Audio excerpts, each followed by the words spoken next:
listen to fall to the floor. Hello.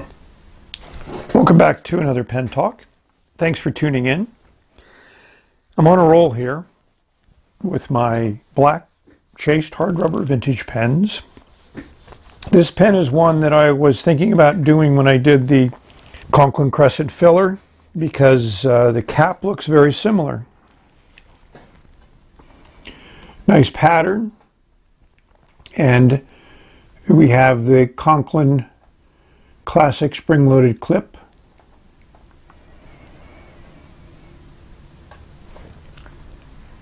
But when you take a look at the nib, you'll get an indication that it's not a Conklin. It's a monogram. It says 3X. So those of you that like vintage nibs, the first thing you'll notice is there are long tines on that nib. Interesting, very ornate carved ebonite feet on the back.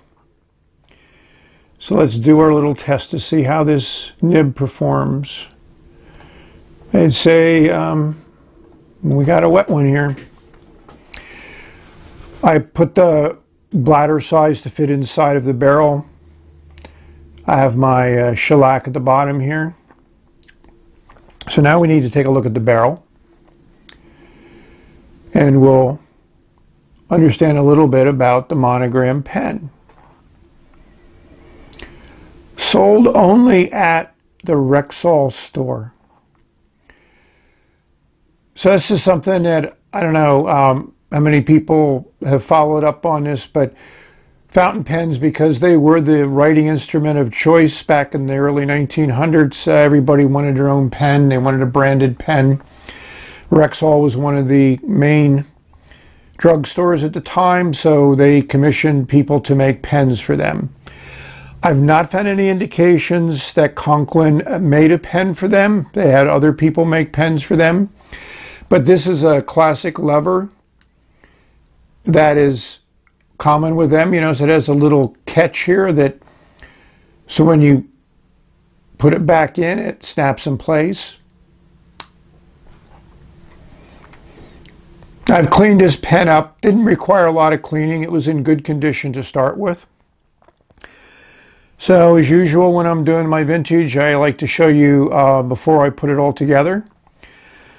And we're going to put it together, and this may also join my writing pens that I will be taking to the Apple Pen meetup later on this week. I mentioned the similarities between this Monogram pen that was sold by Rexall and my Conklin Crescent filler. To me, this pen was made by Conklin. As I mentioned, I don't have any reference information I could find on the web that Conklin actually made pens for Rexall, but I can't imagine this cap to have been put on this pen afterwards. You know, it's definitely a Conklin cap. There's no question about that. You know, it has the rounded end versus the flat end here. The chasing is extremely similar. The chasing in the cap pretty much matches the chasing in the barrel. So I'm just impressed with this little find that I have, and how it adds to some of the understanding of the vintage pen market that was around in the early 1900s. To put in the pen, this is an ink that I got at the Long Island Pen Show that I fell in love with. You can tell from the smear on top of the cap that it has some nice shading abilities. It's a Robert Oster ink. I've talked about this ink. I've done a review on it, but I've never really put it into a nice flex wet writer, so we're going to give it a shot.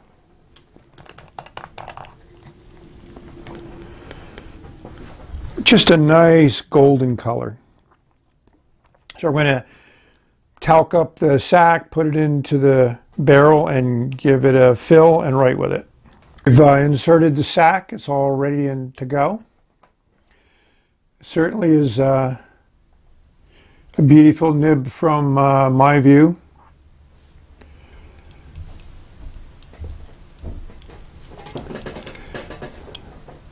Going to dip it in the ink until it's, like I say, above the nib, about halfway into the section. A lot of nice bubbles. We'll do it our normal 3 times.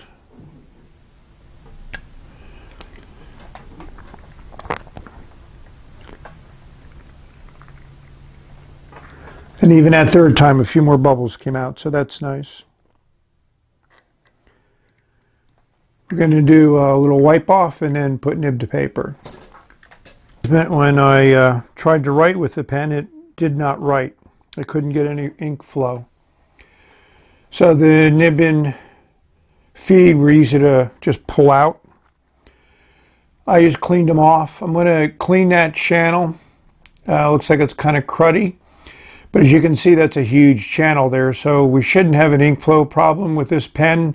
There was plenty of ink in the bladder.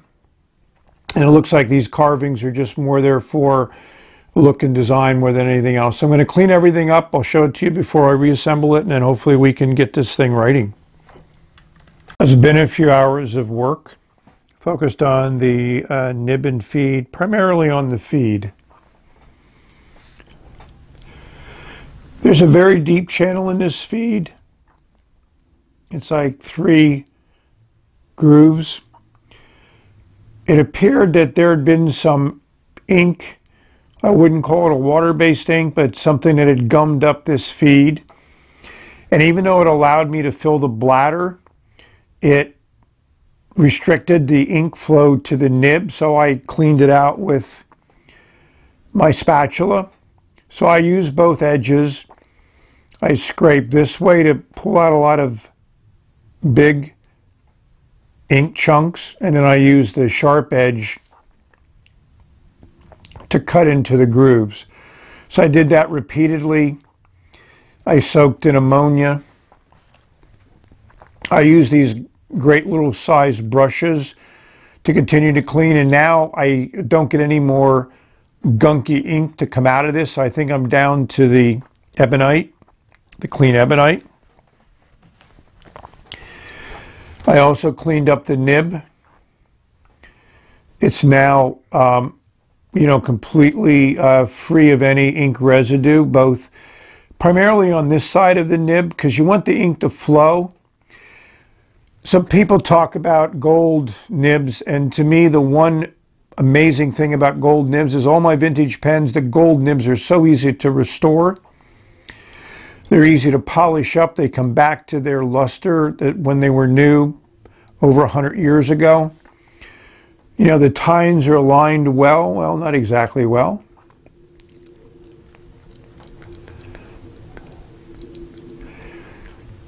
As you can see, it just takes a little bit of effort to line those tines up. So we're going to assemble the pen.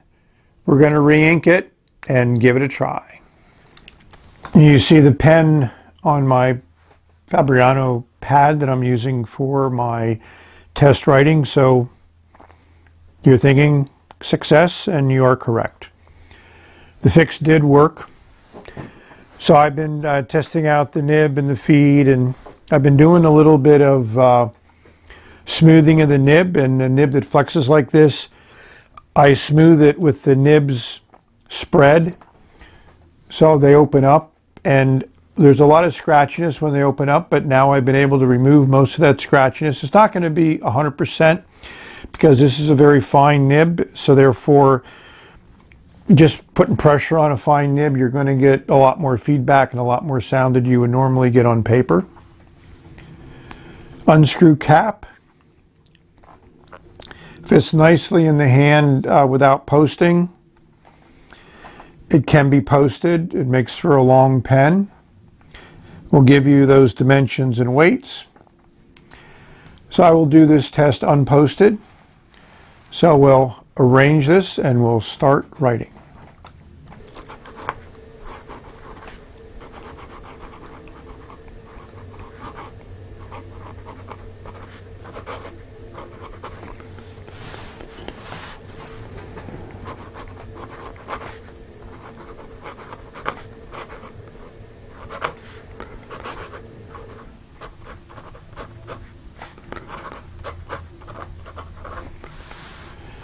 then you can see that this lays down a lot of ink.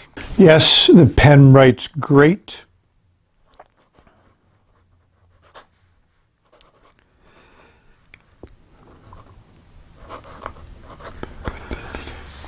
My fix to the feed worked well. And this is a very flexible nib.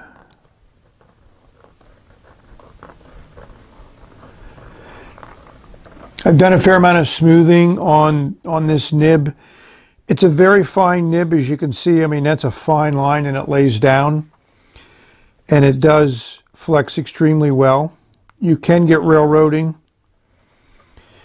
but if you push it too much, that's to be expected. I love this ink in this pen. And it does write with no pressure.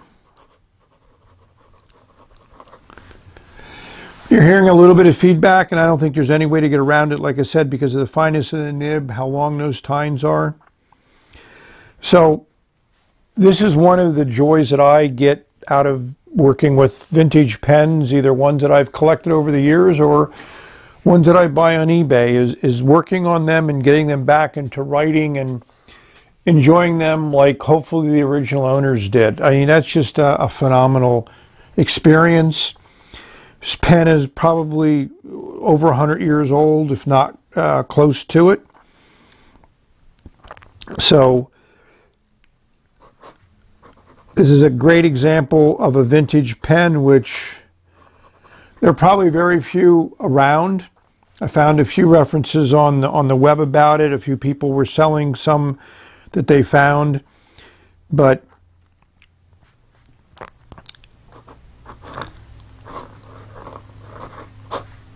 I mean, that's vintage flex.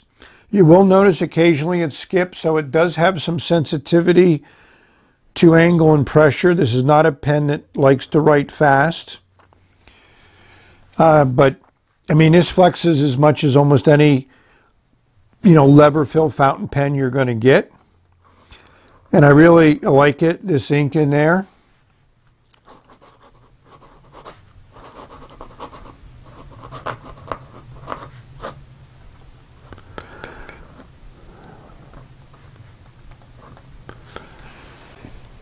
Now we're going to do some close-up flex writing. You get a little bit of railroading, but I think it may have a tendency of this ink may not have that cohesive nature that is required to maintain it between the tines when they spread as much as they do. It's a fine line, no pressure required to write, but then when you start to flex, it really opens up. Lays down a wet line of ink. I could do this forever. This is where vintage flex really shines. And of course, we got to write the word. I'm recording this audio afterwards, so you're not hearing the nib on the paper like you did in the earlier writing sessions. But the sound is the same. A little bit of railroading, but I think it kind of adds to the character of the writing.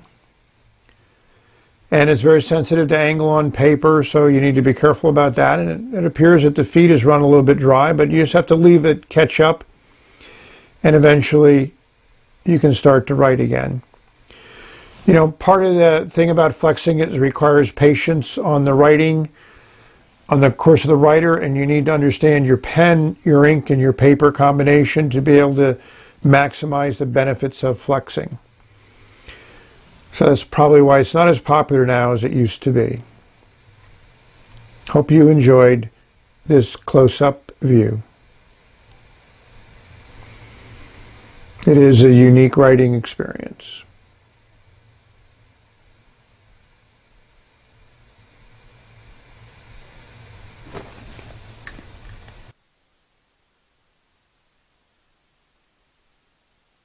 Let's take a look at this gorgeous ink as it has a chance to dry.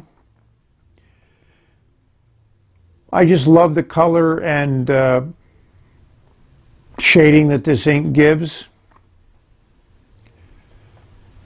It doesn't do that little concentration at the edge in flexing as we saw with the previous third-party pen that we looked at. but it's still a beautiful combo.